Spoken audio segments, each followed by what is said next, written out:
तो आप लोगों के बीच में रामायण का क्लासेस लेकर आ गया हूँ। ठीक है, तो बहुत ही मैं देख रहा हूँ कि अच्छा ढंग से जो कि इस समय शादी समारोह सेलिब्रेट किया जा रहा है, बढ़िया लगता है और भी बढ़िया से मनाएं।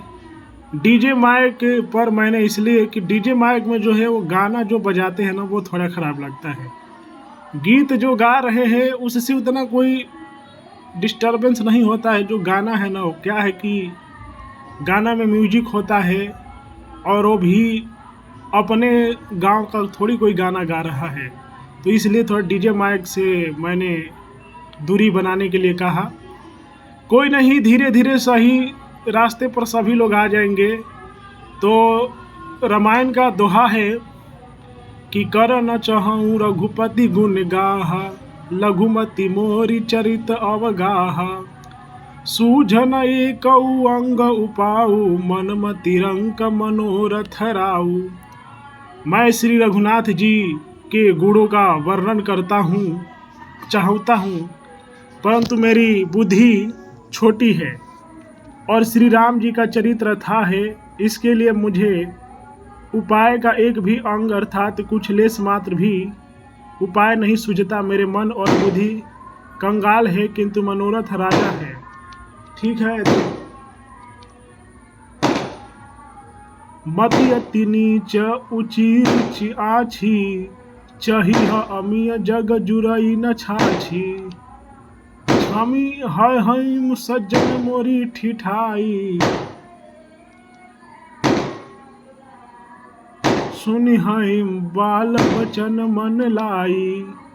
मतलब कि मेरी बुद्धि तो अत्यंत नीची है और चाह बड़ी ऊंची है। चाह तो अमृत पाने की है, पर जगत में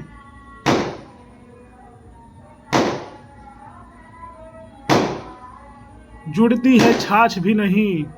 सज्जन मेरी ठिठाई को क्षमा करेंगे और मेरे बाल बचनों के मन लगाकर प्रेम पूर्वक सुनेंगे।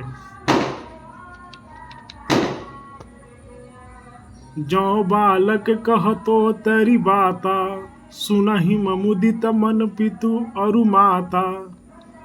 हंसी हईम कूर कुटिल कुविचारु, जे पर दूषण भूषण धारी।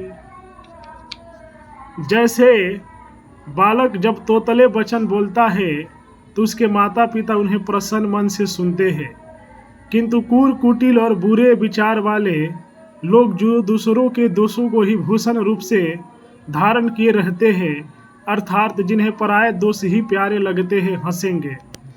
रामायण का मैं क्लासेस इसलिए लेकर आया हूँ, जो है इसमें यही है नैतिक बातें सिखाया गया है। नैतिक बातें मनुष्य को ही महान बनाती है। अपनी भाषा को हमेशा अच्छा रखना चाहिए, हमेशा ही यही कोशिश करते रहना चाहिए कि मेरे से ऐसा कोई कार्य ना हो जिससे समाज को दुख पहुँचे, किसी व्यक्ति को दुख पहुँचे, क्योंकि सभी के अंदर ईश्वर का वास करता है। यही रामायण जो कि सिखाते हैं। राम जी पर लोगों ने कितना हंसी बनाया, उन्हें 14 वर्षों का वनवास काटना पड़ा, फिर भी उनका ही विजय हुआ। तो इसलिए राम जी विजयी हुए। तो रामायण में हमें यही सीख मिलता है। रामायण जो है एक तरीके से पढ़ते रहना चाहिए सभी लोगों को, क्योंकि इसमें नैतिक बातें लिखा गया है। इसको धारा देखिए, किताब के लिए लड़ाई नहीं करना चाहिए। गोस्वामी तुलसी जी हो या वाल्मीकि जी हो, इन्होंने रामायण इसीलिए लिखा था कि हमारे जो भविष्य के बच्चे हैं वो पढ़ के नैतिक चीज़ों को और राम जी के रास्ते पर चलेंगे। आज मैं ज़्यादा क्या कोशिश करता हूँ, मैं राम जी के रास्ते पर ही चलता हूँ। जब वैसे व्यक्ति जो कि यहाँ पर कुछ करके चले गए तो उन्हीं के रास्ते पर चलना चाहिए। असली भक्ति तो इसी को कहते हैं। निज कवि तले ही लागन नीका, सरस हो अथवा यति फीका। जे पर भनति सुनत हर साहिम, ते बर पुरुष बहुत जग नाहिम। यानी नशीली हो या अत्यंत फीकी, अपनी कविता किसे अच्छी नहीं लगती, किंतु जो दूसरों की रचनाओं को सुनकर हर्षित होते हैं, ऐसे उत्तम पुरुष जगत में बहुत नहीं है। यहाँ पर देखिए कितना अच्छा बात लिखा गया है। बहुत सारे लोगों के अंदर क्या होता है कि मेरा ही आवाज़ लोग सुनता रहे, मेरा ही आवाज़ सुनता रहे, और नहीं तो एक एक व्यक्ति को जो कि आवाज़ सुनाते रहते हैं कि नहीं इन्हीं का सुनते रहना है। वह व्यक्ति महान है जो सभी लोगों की आवाज़ सुनता है। ठीक है, देखिए रामायण से हमें यही सीख सब मिलता है। नेपोटिज्म क्या है? एक व्यक्ति को बढ़ा कर रखना, जो सभी लोगों के लिए कार्य करे उसे ही महान उत्तम पुरुष बनाया कहा गया है। जग बहु नर सर सरि सम भाई, जे निज बाढ़ी बढ़ही जल पाई। सज्जन सकृत सिंधु सम कोई, देखी पूर विधु बाढ़ही जोई। हे भाई, जगत में तालाबों और नदियों के समान मनुष्य ही अधिक है, जो जल पाकर अपनी ही बाढ़ से बढ़ते हैं, अर्थात अपनी ही उन्नति से प्रसन्न होते हैं। समुद्र सा तो कोई एक बिरला ही सज्जन होता है, जो चंद्रमा को पूर्ण देखकर दूसरों का उत्कर्ष देखकर उमड़ पड़ता है।